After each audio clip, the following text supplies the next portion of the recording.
हमारे बेटे गैर मुस्लिमों से दोस्ती रचा रहे हैं। उन दोस्ती रचाने के नतीजे में हमारी बहनें और हमारी बेटियां हमारे हाथों से निकल रही हैं। आपकी बेटियों की बात मैं कर रहा हूं, हम अपनी बहनों की बात कर रहे हैं। हमारी बहनें और आपकी बेटियां गैर मुस्लिम लड़कियों से दोस्ती रचाती हैं। स्कूल और कोचिंग सेंटरों और कॉलेजों में जाकर उन लोगों से दोस्ती रचाती हैं और हम शान से कहते हैं कि हमारे पास दोस्तों की कमी नहीं। याद रखें, आप दोस्ती इस बुनियाद पर करो कि हम उनको दीन की दावत दें, दुरुस्त है, लेकिन ऐसा ना हो कि आपकी दोस्ती के नतीजे में आपका ईमान वो खरीद ले, आपके ईमान को आपके सीने से निकाल दे। और आज जिस तरीके से प्रोपेगेंडा किया जा रहा है, आप महाराष्ट्र में देख लीजिए, मुख्तलिफ इलाकों में देख लीजिए, पूरी प्लानिंग के तहत मुसलमानों के ईमान को खरीदा जा रहा है। बाज़ाब्ता उनके लीडर, उनके नेता, उनके एमपी ये कहते हैं कि हम आपको नौकरी देंगे, हम आपको पैसे देंगे। चुनांचे 2 लाख रुपए दिए जाते हैं नौजवान बच्चों को।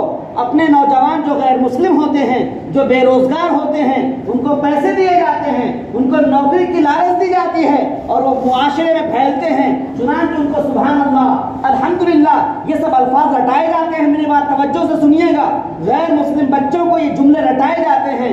पढ़ो सुभान अल्लाह, पढ़ो अल्हम्दुलिल्लाह, पढ़ो माशा अल्लाह, कहो अस्सलाम वालेकुम। ये तमाम जुमले हैं जो गैर मुस्लिम रटते हैं। फिर वो गैर मुस्लिम निकलते हैं माशरे में, मुसलमानों के माशरे में आते हैं, कॉलेज और स्कूलों में जाते हैं, फिर दोस्ती करते हैं मुसलमान बच्चों से। हर बात पर कहते हैं माशाअल्लाह तुम्हारा काम बहुत अच्छा हो रहा है, सुभान अल्लाह, अल्हम्दुलिल्लाह। इस तरह के जुमलों से हमारे ये नौजवान जो बच्चे होते हैं वो मुतासिर होते हैं। वो ये समझते हैं ये तो मुसलमान हो रहा है, ये तो इस्लाम की बात करता है।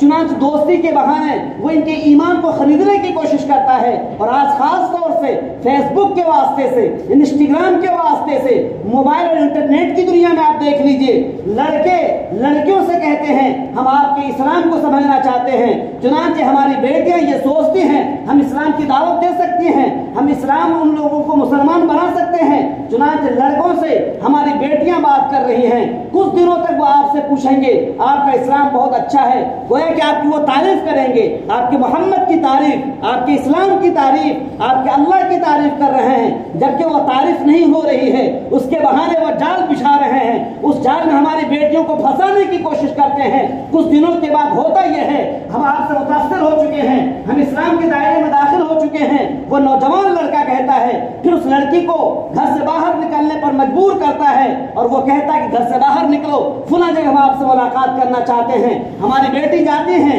ये सोचकर कि वो लड़का मुसलमान हो रहा है। चुनांचे लड़की घर से बाहर निकल गई और दोस्ती भी मजबूत हो चुकी होती है। हमारी बेटी घर से बाहर, वो गैर मुस्लिम लड़का जो फंसा चुका होता है वो भी स्टेशन पर आता है और दोनों की दोस्ती इस काबिल हो जाती है कि एक दूसरे से जुदा होना मुश्किल हो जाता है। फिर एक दूसरों से शादी करने के बहाने वो स्टेशन जाते हैं, पुलिस थाने पर पहुंचते हैं, वो शादी करते हैं। उस मौके पर उनके वालिदैन की आंख खुलती है और कहते हैं मेरी बेटी मेरे हाथ से निकल गई। अल्लाह के नबी मोहम्मद अरबी सल्लल्लाहु अलैहि वसल्लम जंग उहद के मौके पर लहूलहान हो गए, उनके दांत तोड़ दिए गए और कुफ्फार की तरफ से यह हंगामा मचाया गया कि नाउज़ुबिल्लाह मोहम्मद शहीद हो गए, मोहम्मद को लोगों ने कत्ल कर दिया। यह हंगामा किया गया। अल्लाह तबारक व तआला ने हमारे नबी मोहम्मद अरबी सल्लल्लाहु अलैहि वसल्लम को महफूज रखा और पहाड़ पर चढ़ गए, जंग खत्म हो गई। हजरत अबू बकर सिद्दीक रज़ी अल्लाह तआला अन्हु, हजरत उमर फारूक रज़ी अल्लाह तआला अन्हु और भी दीगर सहाबाए किराम हमारे नबी मोहम्मद अरबी सल्लल्लाहु अलैहि वसल्लम को लेकर उस पहाड़ पर पनाह ली। कुफ्फार ने आवाज बुलंद की, उमर तुम में मौजूद हैं। हमारे नबी मोहम्मद अरबी सल्लल्लाहु अलैहि वसल्लम ने इरशाद फरमाया कि सब खामोश रहो, अबू सुफियान जिस चीज का भी मुतालबा करे उस मुतालबे पर हमें जवाब नहीं देना है। चुनांचे अबू सुफियान ने कहा क्या उमर मौजूद हैं? सब खामोश रहे। क्या तुम्हारे दरमियान अबू बकर हैं? सब खामोश रहे, कोई जवाब नहीं दिया। क्या तुम्हारे दरमियान मोहम्मद हैं? इस पर भी तमाम सहाबे किराम खामोश रहे, क्योंकि हमारे नबी सल्लल्लाहु अलैहि वसल्लम का यह आदेश और हुक्म था, सब खामोश रहो। अबू सुफियान बहुत खुश हो गया। तब तक अबू सुफियान मुसलमान नहीं हुआ था। अबू सुफियान रदियल्लाहु तआला अन्हु ने सन 8 हिजरी में इस्लाम कबूल किया और यह वाक़या सन 3 हिजरी का है।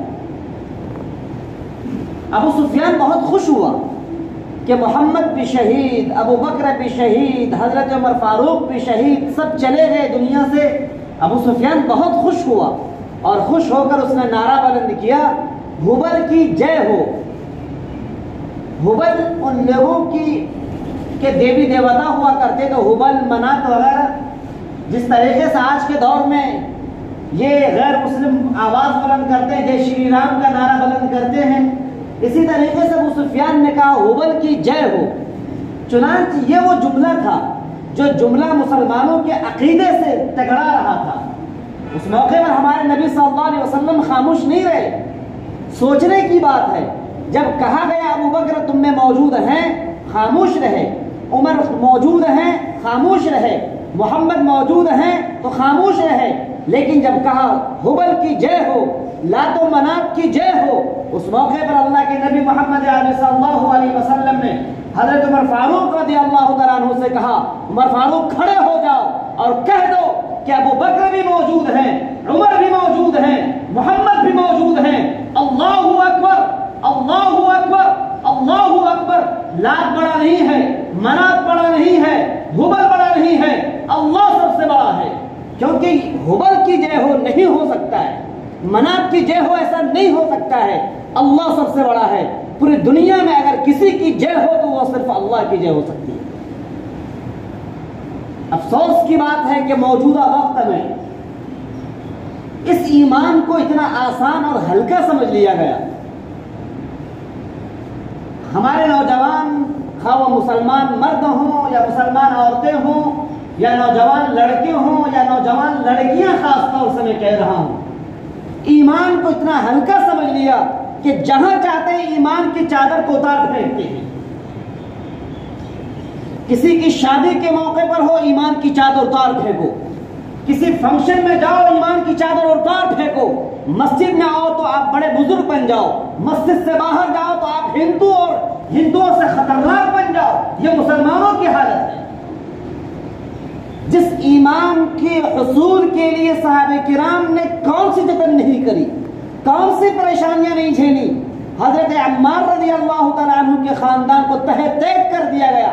हजरत सुमैया रज़ियल्लाहु तआला अन्हा की शर्मगाह पर सिर्फ इसीलिए बर्छी मार दी गई कि सुमैया रज़ियल्लाहु तआला अन्हा से अबू जहल ने कहा कि सुमैया अपने ईमान को छोड़ दो, हम तुम्हें आजाद कर देंगे। लेकिन हजरत सुमैया रज़ियल्लाहु तआला अन्हा जो एक खातून थी, एक लेडी थी, वो चाहती तो ईमान से अपने आप को बचा लेती, ईमान से कह देती मैं इनकार कर देती हूँ क्योंकि मुझे आजाद रहना है। लेकिन उस वक्त हजरत सुमैया ने कहा मैंने अल्लाह पर ईमान लाया, अल्लाह के नबी पर ईमान लाया, अब तुम जो चाहो हमारे साथ करो। चुनांचे अबू जहल ने हजरत सुमैया की शर्मगाह पर ऐसी बर्छी मारी कि सुमैया रज़ियल्लाहु तआला अन्हा शहीद हो गई। इसी ईमान की बुनियाद पर जिस ईमान को हमने हल्का समझ लिया। हजरत यासिर रज़ियल्लाहु तआला अन्हु के बारे में आता है, ईमान न छोड़ने की बुनियाद पर उनके दोनों पैरों में घोड़े, दोनों हाथों में घोड़े, 4 घोड़ों को चारों हाथों पैरों में बांध दिए गए और दौड़ा दिए गए। क्या आलम रहा होगा उस वक्त।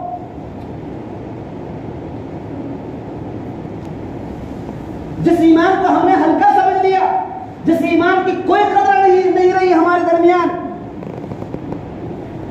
हमारी बेटियां किस तेजी के साथ ईमान से हाथ धो रही हैं। क्या इस सिलसिले में हम कभी तवज्जो दे रहे हैं? क्या ये सिर्फ बयान करना या लोगों को समझाना सिर्फ उलमा की जिम्मेदारी होती है, या ये कि मुसलमान हर फर्द की जिम्मेदारी है?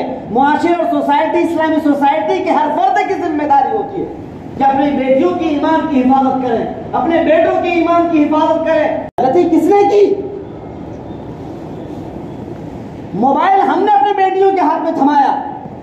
ठीक है, ऑनलाइन के बहाने हमने अपने बेटियों के हाथ में मोबाइल थमा दिया था, लेकिन अब ऑफलाइन इस तरह तालीम दी जा रही है। स्कूल खुल चुके हैं, कॉलेजेस खुल चुके हैं, वहां पर आप पढ़ाई जाते रहे। ऑनलाइन की तालीम खत्म करो। अगर ऑनलाइन तालीम नागुज़ीर है, जैसा कि आजकल कहा जाता है कोचिंग करना ऑनलाइन जरूरी है, तो आप निगरानी करो कि आपकी बेटी क्या देख रही मोबाइल पर। आपकी बेटी फेसबुक चलाती है, आपकी बेटी इंटरनेट चलाती है, आपकी बेटी इंस्टाग्राम तो नहीं चलाती है। इंस्टाग्राम के बहाने, फेसबुक के बहाने हजारों दोस्त उनके बन जाते हैं, मुसलमान दोस्त हो, लड़का हो या लड़की हो। और याद रखिएगा, अगर हमारी बेटी गैर मुस्लिम लड़कियों से भी दोस्ती करती है, उन लड़कियों के वास्ते से उनके भाई हमारी बेटियों को छीनती है। ये मामूली बात नहीं है। आसानी के साथ हमारी बेटियों के सीनों से ईमान निकल रहा है, कभी हम तवज्जो नहीं दे रहे। और यहाँ पर जितने हवाब हैं, जो नौजवान, जो नस्ल है, जो शादीशुदा हैं, जो शादी करने पर उतावला होते हैं, वो मोबाइल अपनी बीवियों के हाथ में देते हैं और कल शिकायत करते हैं मौलाना से आकर के हमारी बीवी हमारे हाथ से निकल गई। आप उनकी जहन साजी करो, बड़े मोबाइल की क्या जरूरत है। इस मोबाइल की बुनियाद पर तो दूरियां फैल चुकी हैं, आपको मालूम भी है। अरसे गुजर जाते हैं, महीने गुजर जाते हैं, साल गुजर जाते हैं, दो लोग आपस में मुलाकात नहीं कर सकते हैं। सलाम अलैकुम, वालेकुम अस्सलाम, कैसे हो? ठीक है, बस मोबाइल रख दो, हमने आपका चेहरा नहीं देखा, कैसे हो, किस हाल में हो। इस मोबाइल की बुनियाद पर सलाहियतें खत्म, इस मोबाइल की बुनियाद पर दुनिया बढ़ गई। एक जमाना वो हुआ करता था, आप लोग यहाँ पढ़े लिखे हो, लोग लेटर लिखा करते थे, खत लिखा करते थे। बाप बाहर है तो बाप लेटर लिख रहा है अपने बाप बेटे को, या बेटा पढ़ रहा है बाहर तो अपने बाप को लेटर लिखता है, खत लिखता है, अब्बाजान मेरे पास पैसों की जरूरत है मुझे। चुनांच लेटर लिखने के नतीजे में उनके कलम में ताकत पैदा हुआ करती थी, लेकिन आज कलम की ताकत खत्म, आज जुबान की ताकत खत्म। एक मोबाइल एक हाथ का हमारे हाथ में आ चुका है, जिसकी बुनियाद पर तमाम चीजें जुड़ चुकी हैं। हमारे वो बच्चे जो स्कूलों में पढ़ रहे हैं, मुझे माफ कीजिएगा, आपके बच्चे हैं, मैं बहैसियत एचओडी कह रहा हूं, मैं मदरसे का एक बड़ा जिम्मेदार हूं। वहां पर मैं आपके बेटों को देखता हूं, रात 12 बजे, रात 1 बजे मोबाइल उठाते हैं, 1 बजे तक वो मोबाइल चलाते हैं। उनसे पूछा जाता है, वो नाराज हो जाते हैं। ये जिम्मेदारी किसकी है? और मदरसे के साथ साथ की नहीं होती है। अगर हम सख्ती करते हैं, मदरसे से वो भाग जाते हैं। ये जिम्मेदारी बाप की होती है, ये जिम्मेदारी माँ की होती है। आपने क्यों मोबाइल दिया? हमारे नबी मोहम्मद सल्लल्लाहु अलैहि वसल्लम ने इरशाद फरमाया, इशा के बाद गुफ्तगू करना, बेजा गुफ्तगू करना। अगर आप मशवरे करते हैं, काम की बातें होती हैं, जैसा कि मौलाना हजरात होते हैं, इशा के बाद पढ़ते हैं, तलबा इशा के बाद पढ़ते हैं, इसके अलावा इशा के बाद गुफ्तगू करना मार्केटों में बैठकर नाजायज है। और नाजायज अमल को, मकरूह अमल को बार बार करना गुनाह कबीरा है। समझ लीजिए इस चीज को, छोटे गुनाहों को बार बार करना बड़ा गुनाह बन जाता है। ये समझने की जरूरत है। एक गुनाह छोटा है, बार बार उस छोटे गुनाह को करेंगे, वो गुनाह बड़ा हो जाता है। आप देख लीजिए बाजारों में बैठकर हमारे नौजवान, हमारे बूढ़े, हमारे सब बाजारों में, नुक्कड़ों में बैठ जाते हैं, चाय के बहाने इशा के बाद गप्पियां करते हैं, इशा के बाद बातें करते हैं। एक तरफ हमारे नबी फरमा रहे इशा के बाद बातें करना मकरूह है, और बार बार मकरूह अमल को करना हराम हो जाता है। कहां से हमारे नौजवान नस्ल तैयार हो सकती है? अगर हमारे बच्चे 10 बजे सो गए होते तो यकीनन 4 बजे सुबह बेदार होते, नमाज अदा करते और उसके बाद मैदानों में दौड़ते तो उनकी ताकत मजबूत होती, उनका बदन मजबूत होता, और कल होकर के अगर मुखालिफिन हमारे दरमियान आते, उनसे हम मुकाबला कर सकते थे। हमारे नबी ने फरमाया, अल-मुमिनुल क़विय्यु खैरुम मिनल मुमिनिद दईफ, ताकतवर ईमान वाला ज्यादा बेहतर है कमजोर ईमान वालों के मुकाबले में। ताकतवर ईमान वाला ज्यादा बेहतर है कमजोर ईमान वालों के मुकाबले में। कितने लोग ताकतवर हैं? हमारे बच्चों के पास कहां रही ताकत? मैंने पिछले हफ्ते भी कहा था कि हमारे नौजवानों की अंदरूनी ताकत खत्म हो चुकी। कुछ नौजवान तो वो हैं जो गुटखा खा खा करके अपने फेफड़ों को सड़ा दिया, कुछ नौजवान वो हैं जो सो करके अपने आप को सुस्त बना दिया, वो दौड़ने पर कादिर नहीं रहे। काश अगर हमारे ये बच्चे 10 बजे रात में रूटीन के तहत सो गए होते तो 4 बजे खुद ब खुद उसकी आंख खुल गई होती। एक बच्चा 5 घंटा या 6 घंटे सोता है, इससे ज्यादा नहीं सो सकता है, उसकी आंखें खुद ब खुद खुल जाएंगी। लेकिन अगर हमारा बेटा IPL के बहाने रात 1 बजे तक बेदार होता है, रहता है, तो वो सुबह कब आंखें खुलेंगी उनकी? 7 बजे 8 बजे आंखें खुलेंगी, जबकि हमारे नबी मोहम्मद अरबी सल्लल्लाहु अलैहि वसल्लम ने इरशाद फरमाया, जो इंसान सुबह सुबह बेदार होता है, बुकर का इस्तेमाल किया गया, यानी ये कि 4 बजे सहर में बेदार होता है, उसकी आंखें खुलती है, नमाज अदा करता है, अल्लाह तबारक व तआला उसके हर अमल में बरकत अदा फरमाता है। आज ताजिरों के हाल देख लीजिए। ताजिर हजरात जो होते हैं दुकानें खोलते हैं, 9 बजे 10 बजे दुकानें खोलते हैं और वो कहते हैं रात भर में दुकान खोला हुआ था। कहें नहीं हो सकती है बरकत। याद रखें, अगर आप मुसलमान ताजिर हैं तो ईमान के मुताबिक आपको चलना पड़ेगा। हमारे नबी ने जो फरमाया उसके मुताबिक काम करेंगे तो बरकतों का नुज़ूल होगा। आज कसरत बहुत ज्यादा है, यानी हम लोग 100 रुपए कमा रहे हैं, 200 रुपए कमा रहे हैं, बरकतों का खात्मा हो चुका है। पहले जमाने में 5 रुपए कमाते थे, बरकतों का नुज़ूल होता था, बरकतें मिलती थी। एक चीज होती है बरकत और एक चीज होती है कसरत। समझने की जरूरत है। 5 रुपए और 1 रुपए से 5 रुपए के बराबर काम हो जावे और 5 रुपए से 1 रुपए के बराबर काम में ना हो तो क्या फायदा। तो 1 रुपए कमाना बेहतर है। तो आप बरकतों को हासिल कीजिए और बरकतों का जो हुसूल होता है वो रात 10 बजे सो जाइए, 9 बजे सो जाइए। ईशा की नमाज के बाद बिहार में तो क्या होता है, ईशा की नमाज के बाद आपको मुताला तो करना नहीं होता है कि आपको सुबह बुखारी पढ़ाना है, आपको सुबह इमामत करनी है, या एक सुबह आपको तमाम मदरसों के तलबा को पढ़ाना होता है या आपको मुताला करना पड़ेगा। ऐसा तो कुछ नहीं है। आपको ईशा की नमाज पढ़े, खाना खाएं और सो जाए आप। इसके अलावा कौन सा काम है। लेकिन आप सोएंगे नहीं, क्योंकि ईशा का जो खाना है वो हजम नहीं होगा आपका। जब तक हम 2 घंटे 3 घंटे नुक्कड़ों पे बैठकर दूसरों की ग़ीबतें न कर लें, दूसरों की बुराइयां न कर लें, हमारे पेट का खाना हजम नहीं होगा। और हम कहते हैं हम अल्लाह के नबी के चाहने वाले हैं। अगर हम 10 बजे सोएंगे तो हमारे बेटे जरूर 10 बजे सोएंगे, और अगर हम 12 बजे सोएंगे तो हमारे बच्चे 1 बजे सोएंगे। और आजकल वैसे ही माशाल्लाह IPL का दौर चल रहा है और IPL वालों ने तो तमाम मुसलमान बच्चों को जुआ में मुब्तला कर रखा है।